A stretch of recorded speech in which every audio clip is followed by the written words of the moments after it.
They sent me a cool offer and we're gonna go with it. This is kind of like a mini garden. This is the kitchen. Maybe on this side of the house I will put a surfboard rack. This is me showering here and it looks kind of small, but I know once it's actually built up it'll look a lot bigger. I cannot stress out how cool this is. Like, I've been coming to this lot for months now and actually see the dimensions of my lot. It's super cool.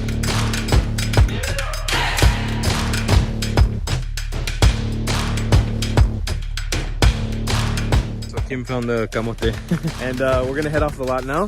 Keep in touch for the next part of this journey. We'll see what we're doing. How's it going from day something or the other? I'm not sure if I'm gonna keep doing this chronologically from day to day because I'm losing track of the days. We took a few days break. It's the weekend now, Saturday, and we're starting to dig the deep well. So we're gonna head over to the lot right now and show you guys what we're up to. And today's building episode is sponsored by Surfshark VPN. Hello. Hello. Hi, sir. Musta? How's it going, guys? How are you, Kuya? Good How afternoon. you doing? Good afternoon. I try to lay out as that is not finalized, Okay. but I think this is your choice. This is your this area up to the 1, 2, 3. This CR. is your width or length of your house, Okay. and then the width is 1, 2, 3 up to here also. Okay. So now I already divide, but only initial. This is 3 meters. So meaning this part, this is your living area and CR. This is the interior of the house. Yes. And then the other side, Like that is your kitchen area. okay. Until there. This is your CR. And then Yeah. this is your comfort room. Oh, very big. I watched a lot of YouTube videos about building houses in the Philippines, and everybody told me is when you do this, when you look at it, it kind of looks small. So not to like get freaked out, because I look at it right now, it looks like I imagine myself. Okay, this is me taking a poop. This is me showering here, and it looks kind of small, but I know once it's actually built up, it'll look a lot bigger. But this is super cool. This is great. Yeah, I think I'm totally okay with the outline. So it's time for me to tell you guys about our sponsor today, Surfshark VPN. Living in the Philippines for as long as I have, I sometimes lose access to important websites that I'm used to back home in the United States of America. And that's where getting a VPN comes in. And Surfshark VPN sponsored today's episode, so I can tell you all about their amazing service. For a world traveler like me, using Surfshark VPN's amazing app service will allow you to travel and browse all over the internet no matter where you are. What Surfshark VPN does is change your virtual location. So for example, if I'm in the Philippines trying to access Amazon.com in the US and order something for my mom back home, I have a hard time doing that on the Philippines internet service. All I do is hop on my Surfshark VPN app, switch my location to the United States of America, and boom, I'm back on Amazon US. Not only that, but when you're traveling, you're usually using a wide variety of public Wi-Fi services. I definitely know this from traveling in the Philippines. If I enter a mall or public building, usually there will be a free public internet service that I can use. But sometimes those internet services are not safe. So using Surfshark VPN to stay safe on public Wi-Fi's is one of the best things you can do for yourself. It encrypts your online data and keeps you safe no matter where you are in the world, no matter what public Wi-Fi you're using. So check out Surfshark's amazing VPN service down below in the description and use code CLATT, that's C-L-A-T-T. Enter that promo code CLATT for 83% off and you'll get 3 extra months for free. Honestly, if you don't have a VPN yet, I don't know what you're doing. It's one of the best things you can do for yourself. Thank you so much to Surfshark for sponsoring this video, and let's get back to the building. And here, this area, we're gonna put the safety tank. Septic tank here. This is your septic tank. Cool. The 3 Area. chamber safety tank. 3 Now? here. Here. Now From here up to there. Cool, amazing. almost 3 meters because there are 2 partition. 1, 2, and 3. Right. There are 3 partition.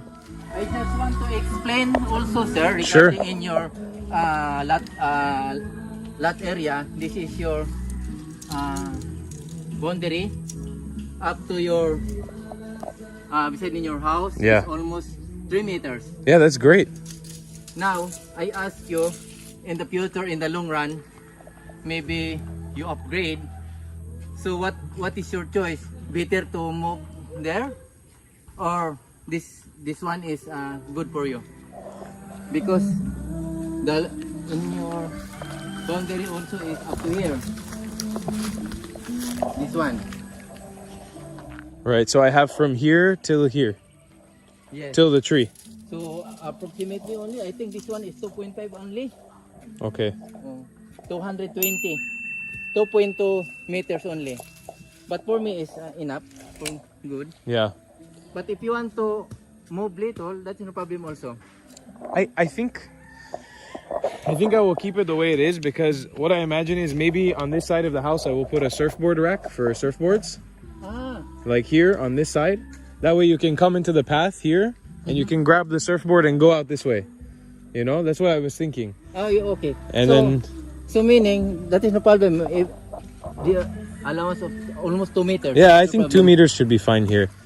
This direction is what I'm confused about. Maybe I don't know if we should expand. This is the entrance. We're talking about parking now. That's what we're trying to figure out. And then your house is up to here only. Right. This is the kitchen outside area. Yes. And then your entrance Right. is almost.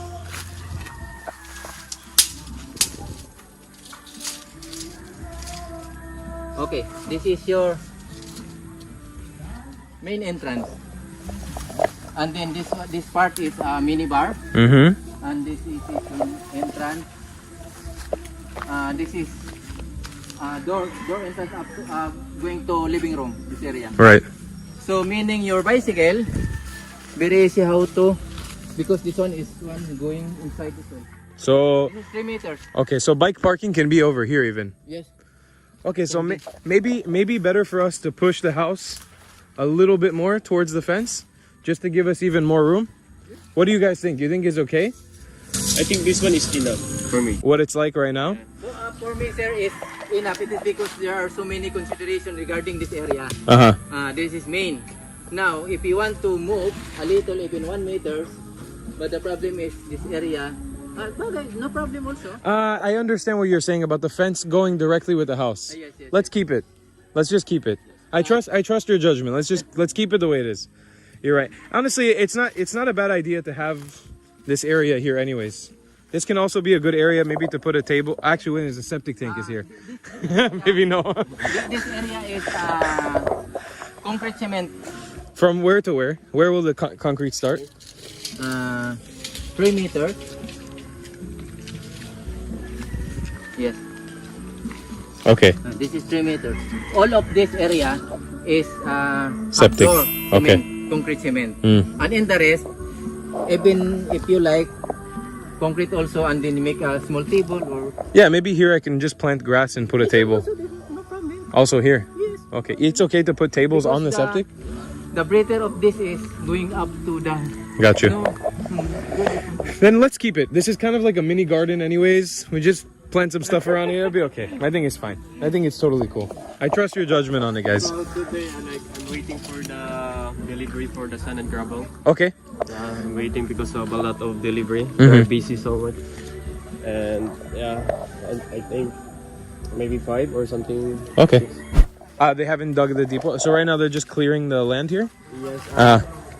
The reason why they clean this one area, because this area will be the hollow blocks. They will put the I got for you. the hollow blocks. Okay. So this is where the hollow blocks will be sitting, Yes. waiting to go into the house. Yes, exactly. So we've actually had a little bit of a design change. It's something I'm going to talk to you guys later about when I get back to my apartment. But they sent me a cool offer and we're going to go with it. We're going to do the interior of the house now.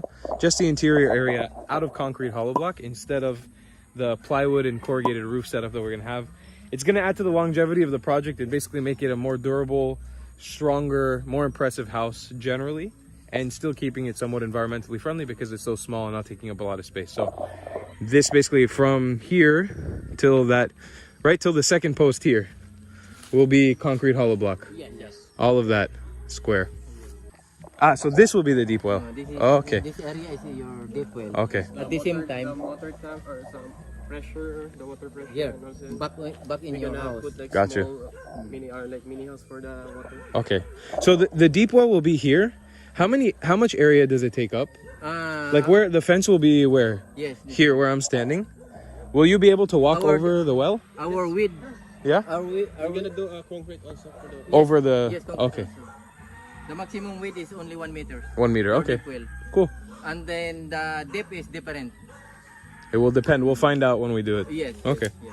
Okay, we're gonna do a bit of laying out right now. I'm gonna show you guys the design on screen, what I'm thinking about. What I'm trying to lay down is where the stairs will be, where the desk will be, and where the sofa bed / futon will be, because I want to make this place accommodating for guests as well, as tiny as it is. So as per my design for this house, I had multiple pieces of integrated furniture that I wanted to put into the house. Being that this is a tiny house, we have to really think very smart about every piece of furniture and everything that we design in the house to make sure the calculations are correct. Because when you build such a small house, everything needs to be purposeful. Every piece of furniture, every item in the house needs to serve some sort of purpose because you're taking up a lot of space, because you don't have a lot of space to work with. So what we're actually doing in this clip is going piece by piece and measuring out certain pieces of furniture. The first thing that we're doing right now is looking at the stairs. The stairs which will take us up to the loft part of the house and bring us up to where we can sleep. A second part of what we did was measuring out the desk. There's a desk that's supposed to be integrated into the front wall, sort of an L-shaped desk bordering all the way to the bathroom. This desk will basically be integrated into the house and provide a really comfortable and organized workspace into the edge of the house. The last thing that we wanted to organize was placements of windows and potential kitchen countertops. So we're just going back and forth here, back and forth, just measuring out everything and getting a rough idea where everything will be. Again, once the months go by and we start building and the weeks go by as we're constructing this house, everything becomes a little more clear. But getting these sort of initial steps down are really important in the long scheme of planning the house out. And Kim and his father Louis did a fantastic job helping me plan out all of these things. All right, exciting stuff. You're currently inside of my living room pretty much. So this area is what we've confirmed to be the interior of the tiny house. We've marked out some key points of interest. So the landing of the stairs, the second or third landing here will be one plank of wood that will connect into an L-shaped desk to the door of the CR, which is pointed out by that stick. So if you can imagine, this shape will be a desk for you to be able to do work inside of. Then this will be the entrance to the bathroom. This is the perimeter of the shower, so from wall to wall. This will be a sink. That will be where the toilet will be, on that wall. Opposite side of this will be the outdoor kitchen. So we have another bar-sided kitchen like this, with bar stools, an island here for cooking. We're keeping ample space for cooking. We're gonna have like an oven here and a refrigerator. And then this is sort of the border of where the outdoor area begins, the entrance of the house. And then all of this here, the brown that you see on the ground, is pretty much going to be the backyard, quote unquote. We're going to have a lot of plants. I'm already planting a lot of really cool plants where I live in General Luna. And then here is going to be a very special area that I'm planning. I don't really want to give you guys too much information about it, but it involves dinosaur-looking chickens. But we'll get into that later. This whole area right here is going to be a very, very, very special area of the house. So I'm very, very interested in that. But basically what we're waiting on right now is a shipment of gravel and sand. It's Saturday today. The shipment of gravel and sand is backlogged. So it was supposed to be here hours ago, but it's not right now. So maybe they might even delay it till Monday. But yeah, Sunday tomorrow. So there's rest day, no work. But Monday they're going to pick up fresh. They're going to build the sort of house to put all the materials in. And yeah, you can kind of see this is finally kind of taking shape now. You can see the triangular lot, just like that. Big old triangle. You can see the perimeter of the house. All those little stakes, that's going to be the tiny house. We're going to have a nice old bamboo fence here. It's finally, after months, starting to take some shape. Hopefully this thing gets built out relatively quickly. And in the coming days, I'll show you guys some nice tours and stuff. But this is pretty much, I'm going to end this right here as the end of week 1 of building this house. It's an interesting journey, full week of gathering documents, doing work. Kim and Louis being the most amazing people in the world, really helping me out. They've been busting chop, doing everything they can. So for this series, down below in the description, I want you to check out Siargao Tropical Builders right now. I'll have the contact information for Kim and for Louis if you want to get in touch with them for a project that you want to build. They aren't sponsoring this, but they're being amazing and they're helping me out. So I'm giving them a shout out. And you're gonna see every part of this journey live as it unfolds, the problems, the setbacks, everything that goes on. And I'm gonna keep you guys posted as we keep going with this amazing journey of building a tiny house in the Philippines in the island of Siargao. We're attempting something on a budget that hasn't really been done yet on the island that I've seen. So wish us the best of luck.